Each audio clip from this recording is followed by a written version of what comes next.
बहुत पहले की, आज मुझे टाइम मिला है सिनवर्स जो मेटावर्स है उसके बारे में आपको बताने के लिए। तो दोस्तों सिनवर्स एक मेटावर्स है और मेटावर्स में काफ़ी इकोसिस्टम है, इसके बारे में सब कुछ बात करेंगे हम।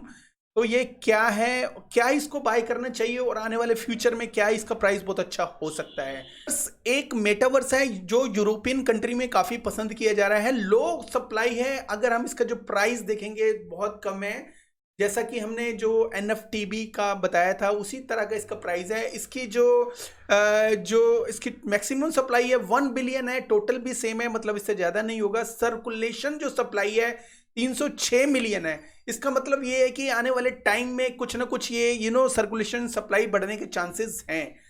2 मिलियन इसकी जो है मार्केटिंग कैप है। तो 71 ये लास्ट गया है, 0.005 जो ऑल टाइम लो था, और 71 इसका ऑल टाइम हाई है। तो 35% अप है ऑल टाइम लो से। ये 2021 का प्रोजेक्ट है और अक्टूबर में आया था, तो ऑलमोस्ट 1 ईयर इसको ऑलरेडी हो चुका है।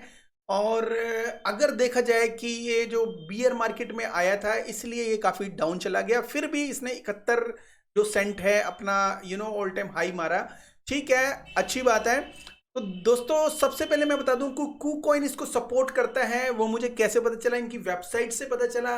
अगर आप बाय करते हो सिन टोकन कहीं और से बाय करते हो तो आपको थोड़ा सा महंगा मिल सकता है।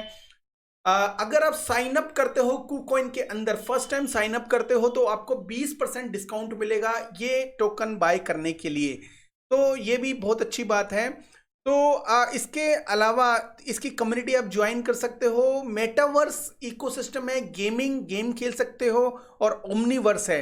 देखो, एक तो मेटावर्स है कि इसमें प्लॉट वगैरह इसमें खरीद सकते हो। इसके अंदर जो इकोसिस्टम है यूज करके आप कसिनो हो गया और कुछ प्लॉट्स वगैरह बाय कर सकते हो, और काफ़ी अलग अलग तरह के इसके अंदर लाइफ्स हैं, वो लाइफ का एंजॉय ले सकते हो। लेकिन गेमिंग इकोसिस्टम भी है, एज ए गेम की तरह खेल सकते हो, उसमें अर्निंग कर सकते हो।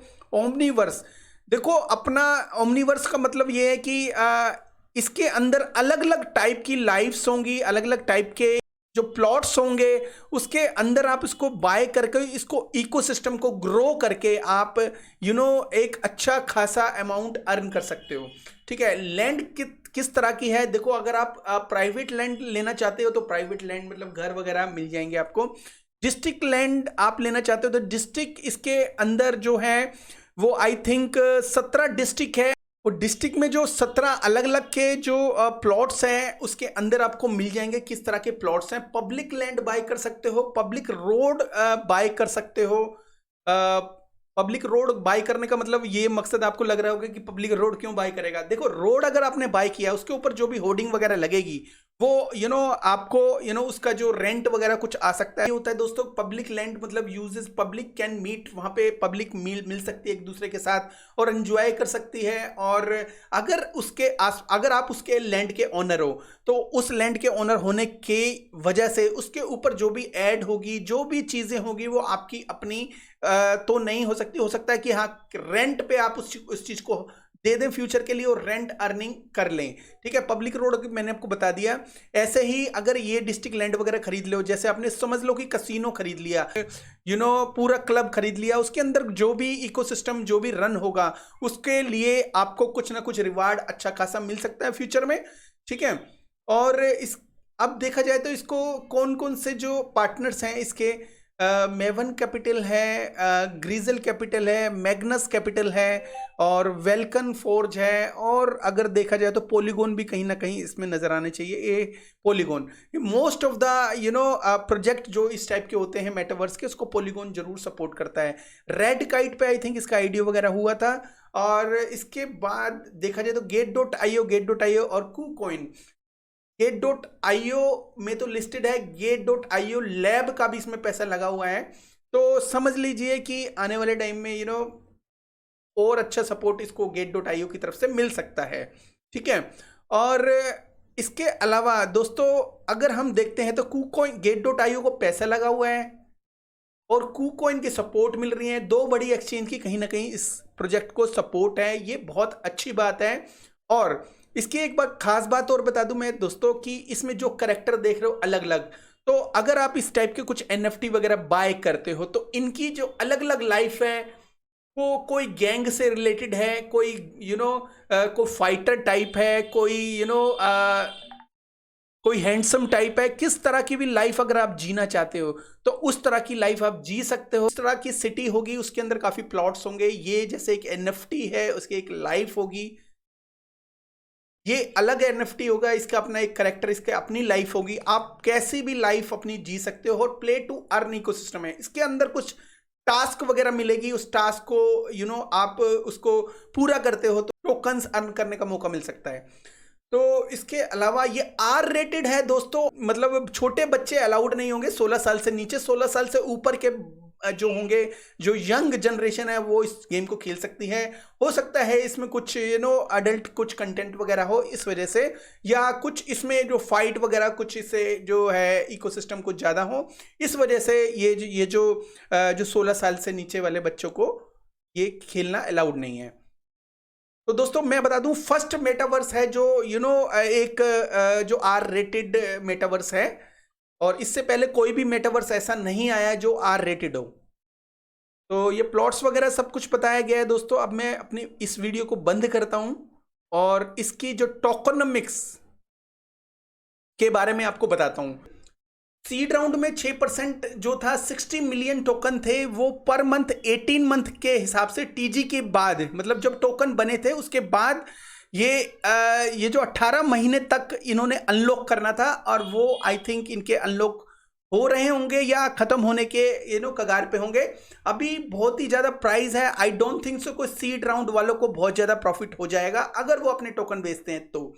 ठीक है, हो सकता है मोस्ट ऑफ द जो सीडर्स थे उन्होंने अपने टोकन बेच भी दिए हों। प्राइवेट सेल में जो है 85 मिलियन के आसपास जो टोकन थे, वो 10% जो थे TGE के ऊपर इनको मिल गए थे, और 15 डेज एंड मंथली लीनियर। तो 15 और मतलब हर 15 दिन के बाद, और मंथली लीनियर के हिसाब से जो 12 मंथ के हिसाब में इन्होंने जो अनलॉकिंग थी टोकन की, जो ऑलरेडी हो चुके हैं। तो यहाँ पे भी डंपिंग होने की संभावना नहीं है। पब्लिक सेल के जो थे, पब्लिक सेल में जो 17 मिलियन 17 मिलियन के आसपास थे, जो वो तो 25% जो अनलॉक हो गए थे TGE के आसपास, और 3 महीने स्टार्टिंग TG प्लस 1 मंथ, तो 3 से 4 महीने जो थे लीनियर के हिसाब से अनलॉकिंग होने थे, वो भी हो चुके हैं। तो यहाँ पे भी कोई डर वाली बात नहीं है। मार्केटिंग के जो टोकन थे 150 मिलियन जो इन्हीं के पास थे, तो 3 मंथ क्लिफ, 3 महीने छोड़कर वो 3 साल के लिए धीरे धीरे इनको मिलेंगे, मतलब कंपनी को मिलेंगे। वो मार्केटिंग कर रही है और उसके खर्च कर रही है। ट्रेजरी में जो थे 50 मिलियन के आसपास थे, जो उसका कोई भी यहाँ पे लेखा जोखा नहीं है। गेम डेवलपमेंट के लिए इन्होंने 150 मिलियन के आसपास रखे थे, जो 6 मंथ क्लिफ और 3 साल के लिए उसकी भी वेस्टिंग थी। रिवार्ड्स जो था 20% के आसपास, और जो रिवार्ड्स है मंथली रिलीज फॉर 5 ईयर्स।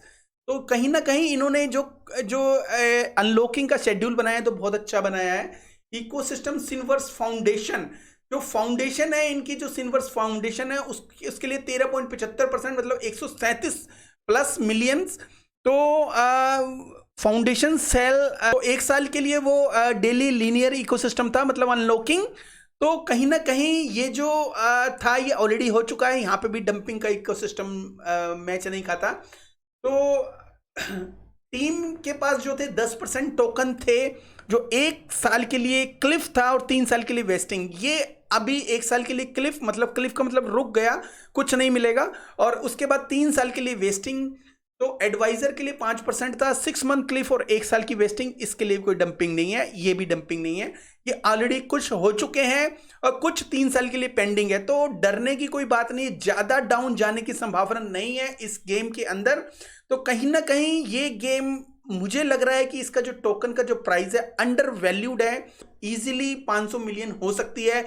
वहां अगर इसका प्राइस देखा जाए तो इजीली जो 500 मिलियन के हिसाब से 200x के ऊपर ये इजीली जा सकता है, मेरे हिसाब से मिलता है, लेकिन इसकी जो वेस्टिंग भी होनी है, क्योंकि 300 मिलियन ही सर्कुलेशन में है।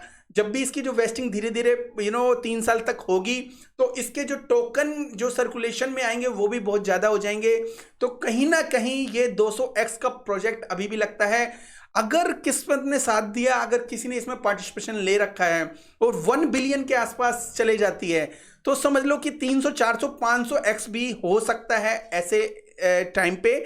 हम ये प्रेडिक्ट करते हैं कि आने वाले टाइम में अगर मेटावर्स ने बहुत अच्छा कुछ बूम दिखाया फ्यूचर में, तो ये 1 बिलियन भी इजीली ग्रैब कर लेगा। लेकिन हमने कम से कम करी है 500 मिलियन, बिल्कुल इजी सब्जेक्ट है इस टाइप के टोकन के लिए।